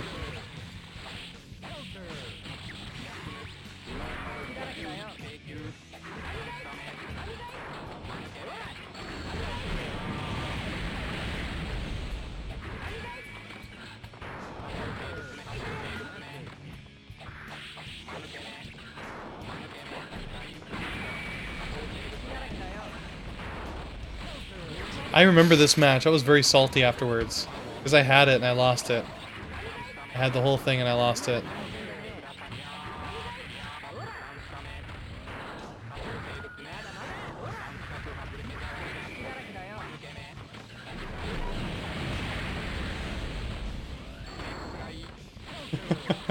I can't even say anything. I'm just so pissed that I lost. Man. Okay, well, good games, Akito. You deserve the win. So, Akito wins 2 to 1. Let's go ahead and take a look at this here before we continue this match. Go to the brackets here. Akito wins 2 to 1. And we're going to go on to winners finals here in a moment once I update the names. Okay, so our next match is going to be Reis versus Akito. So let's go ahead and take a look at this here. Pulling up the video. This is going to be a loser's finals match, so the winner gets the privilege of getting pummeled by Mike Z. And this one is 3 out of 5.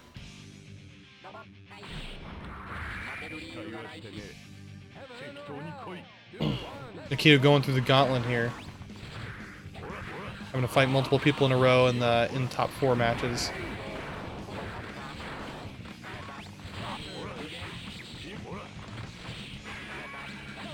Okay, get some good combos there against Reis. Nice hit. Just barely able to confirm. Reis ends up doing a dumb burst, but doesn't get too punished for it.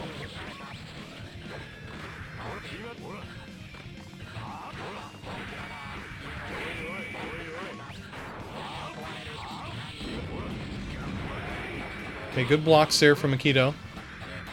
Reis is in the corner for the most part. Reis keeps doing that block string, but Akito isn't falling for it. Good punch, but wasn't able to do any sort of conversion off that.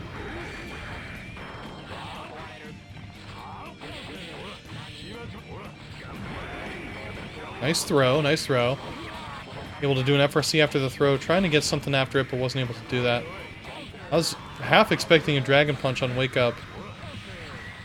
There we go, and one tap and Akito wins this. And you get it.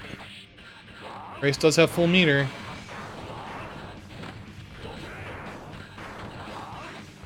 Man, this last hit is all we're looking for. Oh, man, that was so close to losing it. Akito almost dropped that. We're just barely able to tag on. Good combo there.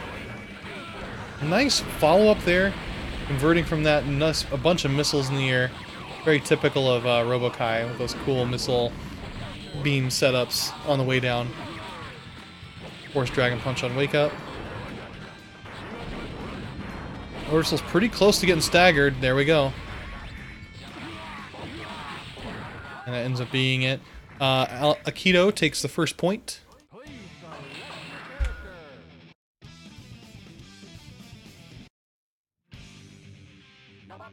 Heaven or hell?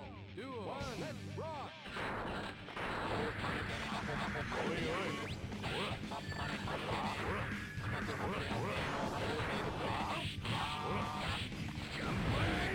Okay. Is able to get a throw there. Reis just bursting to escape from being stuck in the corner. Akito blocks the overhead and does a super dragon punch. nice bounce off the ground there. That combo. Knee missile.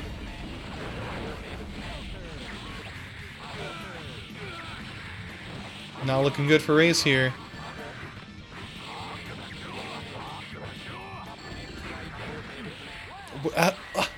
Who could have seen that Dragon Punch super from the ground? Wow, that was impressive. That really was impressive. They're very quick on landing.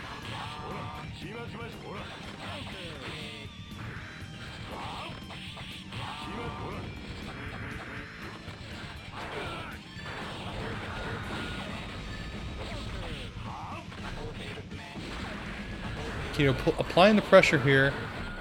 If he sees Reis jump, he goes and hits him in the air. If he sees Reis on the ground, he does that stuff. Robo-Ky doesn't have very strong anti-airs. He's got the knee missile, but that's only when they're like really high up in the air. So what you might see Robo-Kys do is actually jump up in the air and hit him from the air. Robo-Ky has an interesting mix of range and close.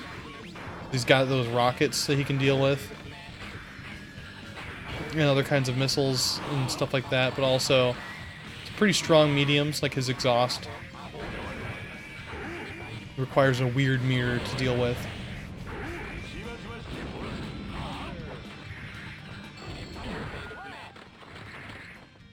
Interesting hit there. I don't understand the point of that move. Didn't see how that was really all that helpful in there. Made him fall fast, I guess. but I don't know.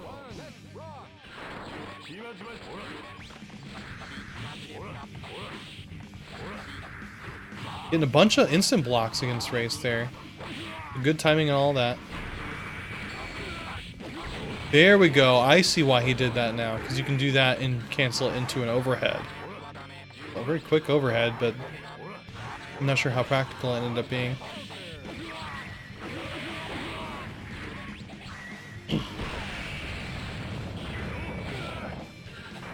Whenever you see super like that, you gotta know what level they were at when they started it. Able to do a follow-up there. That super, so good job so far.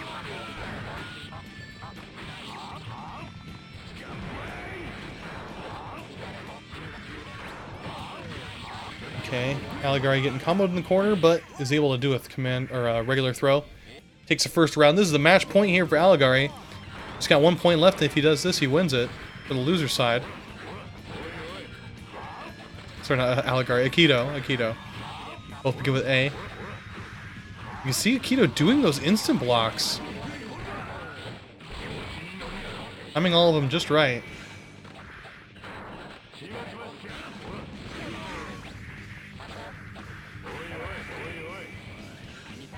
Nice air throw.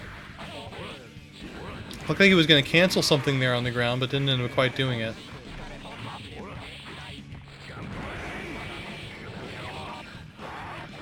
Good command super there.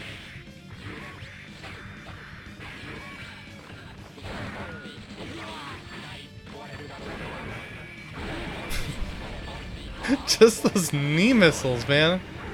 That's what was getting me, too. That's going to be it. Akito's going to win this one right now. Just a quick hit and he's got it. This is not possibly going to kill. Yeah, there's no way Reis can kill with that combo. But there we go. So Akito ends up taking that 3-0. Very, very impressive. Let's go back to the brackets here. You'll see I pulled up Reis versus Akito. It is 3-0 Akito. Means our next match is going to be Mike Z versus Akito. So give us 1 moment to update this and we'll get started.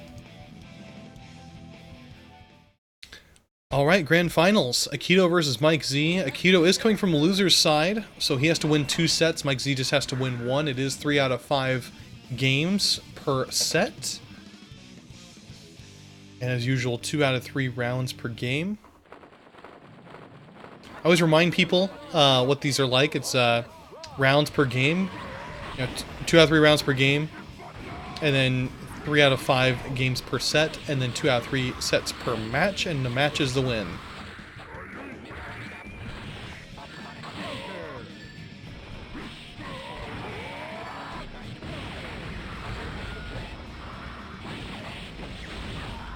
Akito really pouring on the pressure here.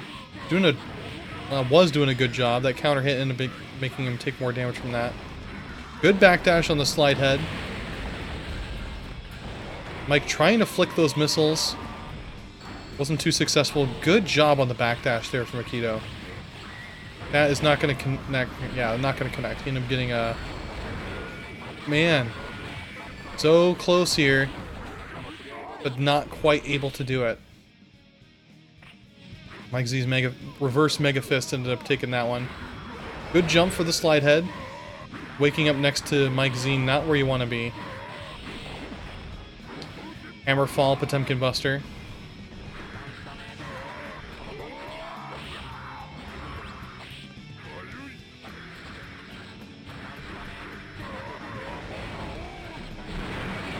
You know, when you're fighting a Potemkin in tournament, it is so critically important to know that matchup. And know what's high, what's low, what they can do, what you can backdash out of on startup. How long it takes for him to do a pop buster, what he can cancel pop buster into. All that kind of stuff. Super important. Because you'll see Mike, he'll do whiffs on his 5P. Just so he can do a pop buster on you. Because you're going to block the 5P. Even though it's just slightly out of range, you block it and he pop busters you. It's nuts the stuff he's able to do with it. Mike's able to take the first game here.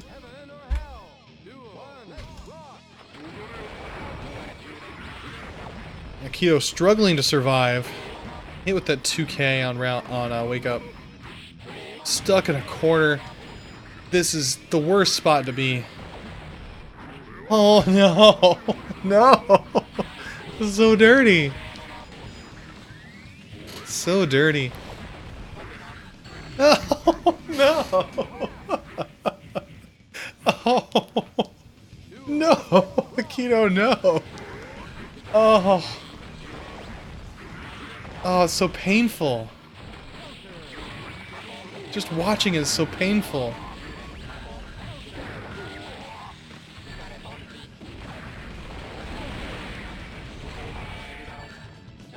Oh, man. You know, honestly, watching this, I think Mike Z has improved over the last, like, couple of months. Because Mike hasn't really been playing too often. He's been really busy. Because he works at Lab Zero, and they're working on Indivisible, and they're in, like, mega crunch time right now. So he hasn't really been playing much at all in our casuals, or at any of our locals. Which, you know, I totally understand. But oftentimes when you stop playing for a bit, and you go on, like, a hiatus or something like that, you end up coming back stronger than you were before, which can be kind of frustrating, because, like, you'd think, okay, I'm going to get really good, so I'm going to go and just practice for a whole week and just train and play and non-stop just so I can get good. And you got people who are like, I'm gonna stop playing for a month, and then they come back and they got stronger than you have. That's gonna be really frustrating, but it really is. Taking a break can be so helpful to get better at the game, because you're so used to looking at everything within your own box that if you take the time to just stop thinking about it, then you might not just instantly be thinking about things within the box. When you come back, you don't even think about how you used to think about stuff, and just maybe you think about it differently and you just don't even realize it. And I think the way Mike's been doing some of the mix-ups here against Akito really show that that's been affecting him. Like, you can see the way he was doing a weight and then jumped aerial pop buster. He did that last time he fought Akito too. I don't see Mike ever doing that. So I do think Mike actually has improved in the last 2 months, in a very scary way. It's already scary enough, you know.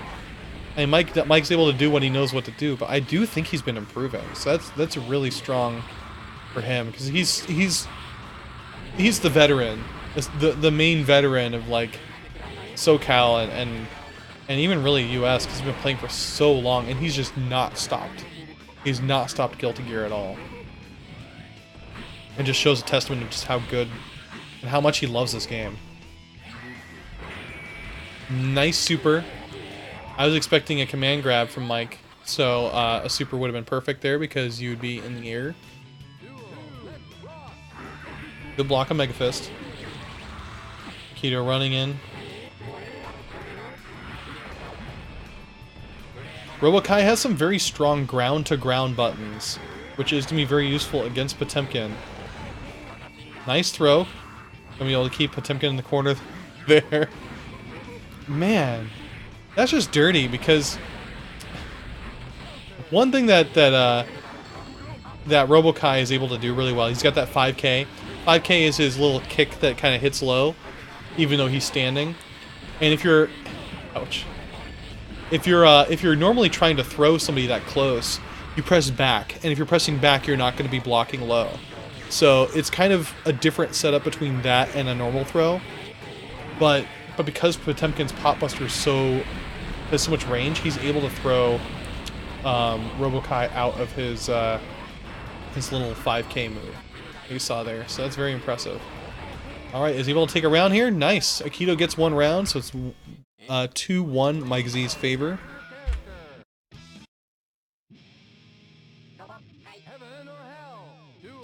Yeah, it's adaptation. Like I said before, with when Mike Z was fighting Akito earlier, is you'll see because of the way Potemkin is, he's so critical at punishing your mistakes that you make, that when you see somebody like Mike Z playing, he's doing the same thing over and over, and you might think, oh, it's really easy to beat Mike. I'm just gonna watch how he does this and just avoid doing this, and then he's on his program, you know, MikeZ.exe, as avoid the program and the AI, and it could beat him. But Mike actually has a lot of a lot of different like setups that he's familiar with. Like, oh, they start doing this, well, I'm gonna start doing this now. I'm gonna change my whole routine. And he doesn't look like he has a whole bunch of different like things that he can preload for everything like that, but he really does. And there really is a reason why he's winning all these tournaments. Look at this, right? That command grab in the air right there. And I was going for the instant kill, which... yeah, nice try. Nice try.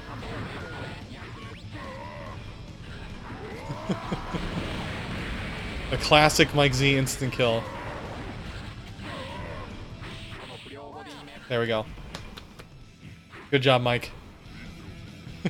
Mike, I said, Mike had been gone for a little while, just from crunch time, so it's good to see him back. He can obliterate all of us in tournament. But good job. Let's make this official. Let's take a look at the brackets here, and we'll plug this in, and we'll go over the brackets a little bit here. So it was Mike Z gets 3-1 against Akito. And that's going to be grand finals there. Let's end the tournament and take a look at the bracket results. With our full results, we got Mike Z is our supreme champion, as they say on Challenge. Mike Z gets first. Let's see here, Akito getting second. Reis getting third with his Order Soul. I myself getting fourth. Bang and Aligari getting fifth. Davida and Diar getting seventh. Windyman, Midi, and Red Witch getting tied for 9th place. So I'll go ahead and make sure we upload this onto YouTube. For those of you on YouTube, if you want to watch me on stream, I stream this every Thursday at 9 o'clock Pacific time. We watch this. You can be a part of chat. You can ask questions. I'm happy to show everything.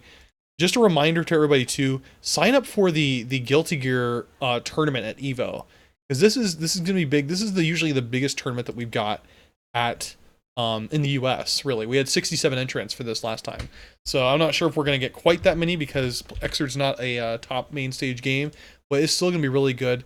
The link for the Anime Evo registration is right there in the chat box.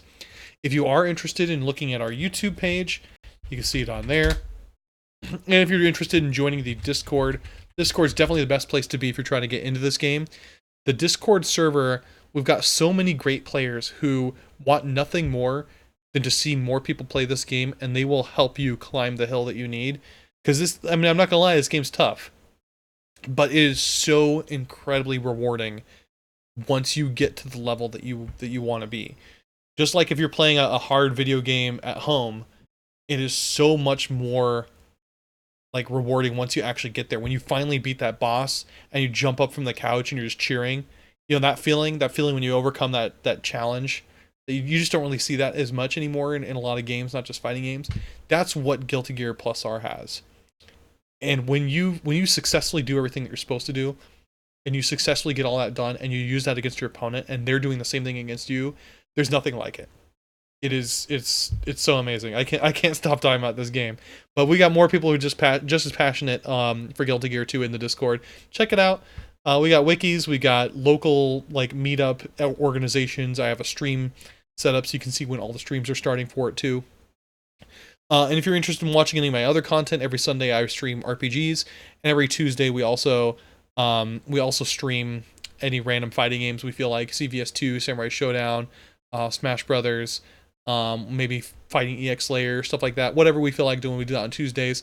And I do other streams on occasion too, so if you can follow me, I'd appreciate it. If you're interested in subscribing, I do have some fun little emotes here, so you can go ahead and get those. You might not be able to see it on that part, but yeah. So you can see those there. We've got...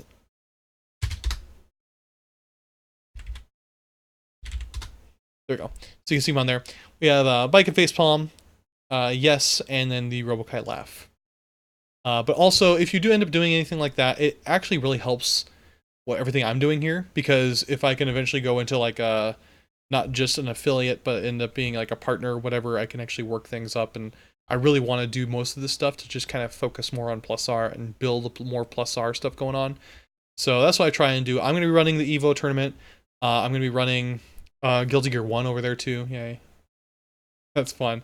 But also, usually, I run so much other Guilty Gear stuff across the US. We're doing Anime Ascension. I run it over there. I've been running it at Combo Breaker for the first time we did it. That's really awesome. And I'll be at CEO Otaku. So I'll see you guys around. I'm all the time at like all these plus R majors, and also you can always talk to me on the Discord too. I'm always there.